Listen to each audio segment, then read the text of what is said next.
Thank you, Bishop. Isn't this a great day to serve the Lord? Haven't we had two wonderful services this week already? Looking forward to the service tonight. I don't know about the rest of you guys, but this has been something that I really needed, and it's really blessed me.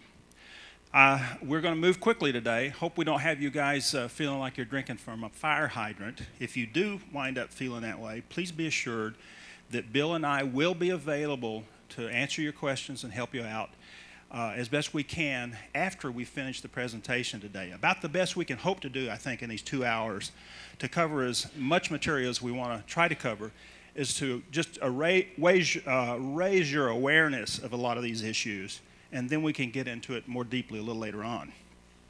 Bishop, I do want to correct one thing that you said, if you don't mind. I am not a CPA. Not that I denigrate that designation whatsoever. Bill is a wonderful CPA, knows it inside and out. He's going to be a real blessing to you, I know. My background is in business management. I'm an MBA. So I've spent a lot of my lifetime working in the business world and had the privilege a few years ago of getting my master's in business administration. I've been a member of the Church of God all my life. Got saved in the North Georgia youth camp when I was 9, joined the church when I was 12, and I've been a member ever since. That's been at least 20 years ago now, Bishop. That's hard to believe. But I want to talk to you, first of all, today on the subject of budgets and the blessings of accountability. The B word, the ugly B word. I've got a good friend who teaches financial management to a lot of churches and a lot of Christians, and he never uses what he calls the ugly B word, budgets. Because it has such a negative connotation. Everybody thinks budgets and their eyes suddenly begin to roll back in their head and they get woozy and have to sit down. A budget is nothing more than a plan. That's all it is. It's all it is. In fact, let me tell you this. I'm going to back up just a second. I want to tell you that as I mentioned, I'm third generation Church of God. My wife's fourth generation. We got two daughters who are now fifth generation. And I'm going to say some things today that may sound kind of hard. But I want you to know I'm talking about my family and a family that I love. So I'm not trying to be offensive, but I am going to try to stir you up just a little bit today on some subjects. Now let me start by talking about budgets. A budget is simply a plan. And I believe wholeheartedly that every church, regardless of size, must have a budget in order to minister properly. In fact, I would go so far as to say that if you do not have a budget in your church, you're practicing ministry by accident. Whatever happens just happens to happen. One person put it kind of like this.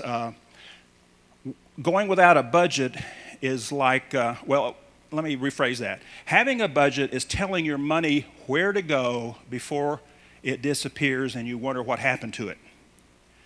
So with a budget, all you're really doing is planning ahead, and you can always make changes to it.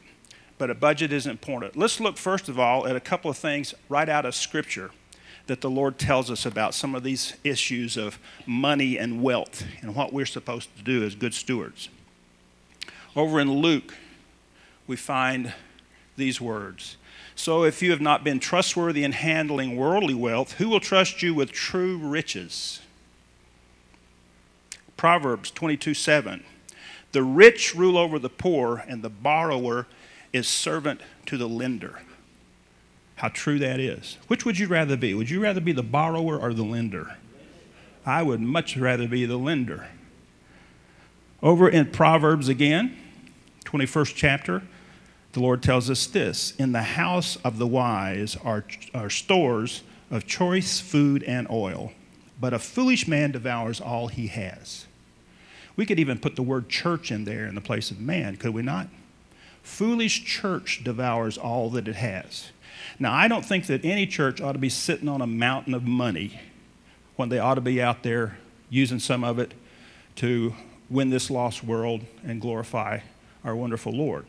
At the same time, if you don't have some reserves put back somewhere, you are living foolishly.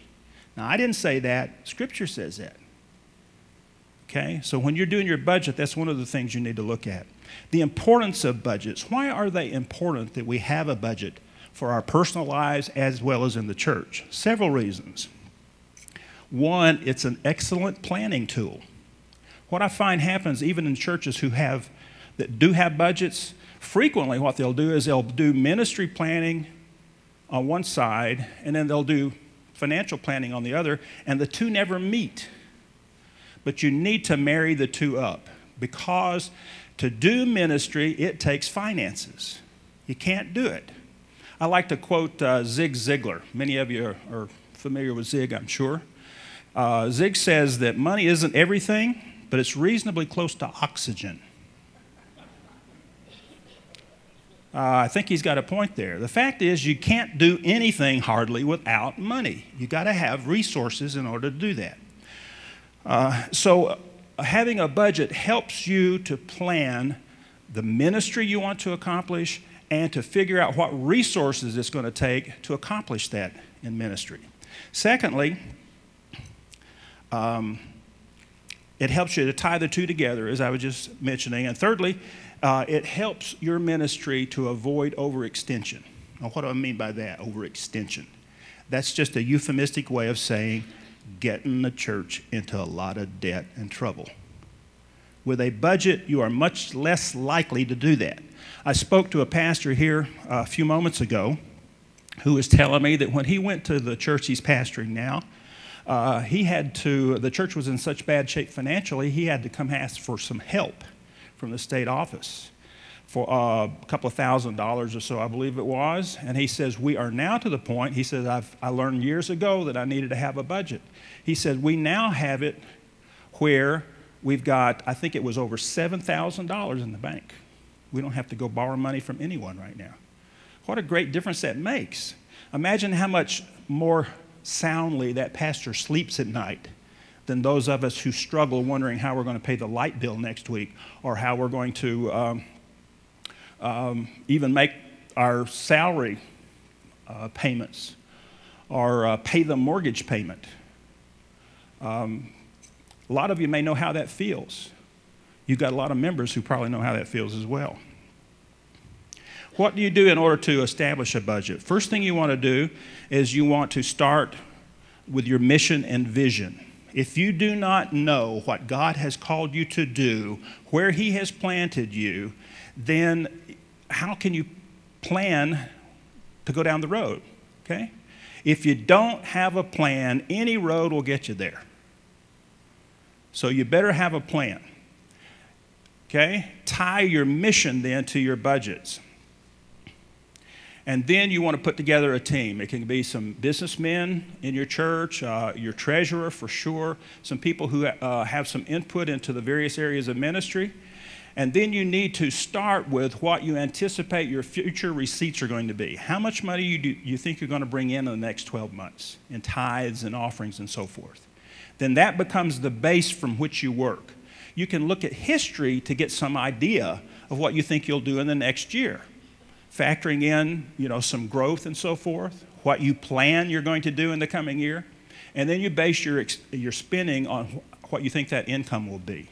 And as you plan that spending, you've got to figure in first your fixed costs.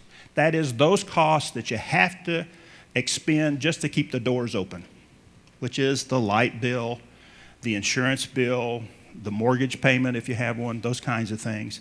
And then you determine your ministry priorities and how you're going to spend your time and resources in doing the Lord's work. Okay? I'm going to skip quickly over this thing about the different types of accounts, because I think Bill's going to get to that very, very quickly. Let's go right on over to the next slide. When you're looking at your budget and comparing what you actually did to what your budget said you were going to do, remember that a budget now is just a plan. And so you're looking into the future. Your budget is never going to be 100% accurate. So when you're looking at what you actually did versus what you had planned to do in the budget, and you look at the differences, do not panic if you see that there are big differences there. You do need to look behind what causes those differences and adjust accordingly. make mid-course corrections. But the most important number that you want to look at when you're looking at your budget versus your actual is the bottom line cash flow. The difference between what actually came in and what actually went out. It's your cash flow. There is no organization, no individual, no family, no business, no charitable organization, no church anywhere that will survive long if their cash flow is negative for very long. So that's the most important number you need to work on, okay?